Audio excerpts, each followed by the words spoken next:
Hello साथियों, हम आपको अनंत चतुर्दशी के बारे में बताएंगे। अनंत चतुर्दशी जो आज मनाया गया, भाद्रपद मास में शुक्ल पक्ष की चतुर्थी तिथि को रखा जाता है। इस साल अनंत चतुर्दशी 9 सितंबर आज शुक्रवार को है। इस दिन को अनंत चौदस के नाम से जानते हैं। अनंत चतुर्दशी के दिन भगवान विष्णु के अनंत स्वरूप की पूजा की जाती है। इस व्रत को प्रभाव से जातक और अनंत फलों की प्राप्ति होती है। अनंत चतुर्दशी के दिन गणेश विसर्जन किया जाता है।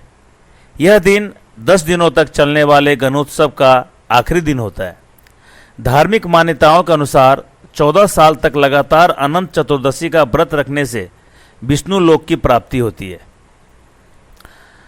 यह व्रत पांडवों ने भी रखा था। जब पांडव जुए में अपना राज्य हारकर वन में कष्ट भोग रहे थे, तब भगवान श्री कृष्ण उन्हें अनंत चतुर्दशी व्रत करने की सलाह दी थी। पांडवों ने अपने वनवास में हर साल इस व्रत का पालन किया। इस व्रत के प्रभाव से पांडव महाभारत के युद्ध में विजयी हुए। कहा जाता है कि सत्यवादी राजा हरिश्चंद्र को भी इस व्रत के प्रभाव से अपना राज्य वापस मिला था। प्राचीन काल में सुमंत नामक एक तपस्वी ब्राह्मण थे। उसकी पत्नी का नाम दीक्षा था। दोनों की एक परम सुंदरी, धर्मपरायण तथा ज्योतिर्मयी कन्या थी, जिनका नाम सुशीला था। सुशीला बड़ी हुई तो उनकी माता दीक्षा की मृत्यु हो गई। पत्नी की मृत्यु के उपरांत सुमंत ने कर्कसा नाम की स्त्री से दूसरा विवाह कर लिया और सुशीला का विवाह ब्राह्मण सुमंत ने कौंडिन्य ऋषि से कर दिया।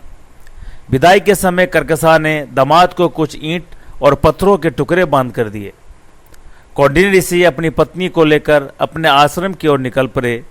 रास्ते में ही शाम ढलने लग गई और ऋषि नदी के किनारे संध्या बंदन करने लगे।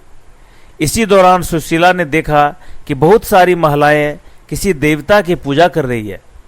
सुशीला ने महिलाओं से पूछा कि वे किसकी प्रार्थना कर रही है। इस पर उन लोगों ने उन्हें भगवान अनंत की पूजा करने के और इस दिन उनका व्रत रखने के महत्व के बारे में बताया। व्रत के महत्व के बारे में सुनने के बाद सुशीला ने वहीं उस व्रत का अनुष्ठान किया और 14 गांठों वाला डोरा में हाथ में बांधकर ऋषि कौंडिन्य के पास गई। कौंडिन्य ने सुशीला से डोरे के बारे में पूछा तो उन्होंने सारी बातें बता दी। कौंडिन्य ने यह सब कुछ मानने से मना कर दिया और पवित्र धागे को निकालकर अग्नि में डाल दिया। इसके बाद उनकी सारी संपत्ति नष्ट हो गई और वह दुखी रहने लगे। इस दरिद्रता का उन्होंने अपनी पत्नी से कारण पूछा तो सुशीला ने अनंत भगवान का डोरा जलाने की बात कही। पश्चाताप करते हुए ऋषि कौंडिन्य अनंत डोरी की प्राप्ति के लिए वन में चले गए। वन में कई दिनों तक भटकते भटकते निराश होकर एक दिन भूमि पर गिर पड़े। तब अनंत भगवान प्रकट होकर बोले, हे कौंडिन्य, तुमने मेरा तिरस्कार किया था, उसी से तुमने इतना कष्ट भोगना पड़ा।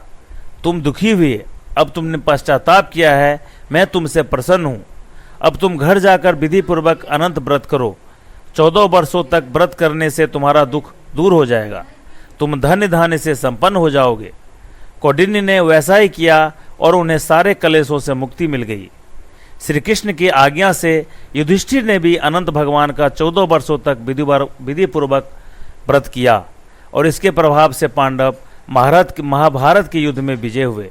वह चिरकाल तक राज्य करते रहे। इसके बाद ही अनंत चतुर्दशी का व्रत प्रचलन में आए। बोलो अनंत भगवान की जय।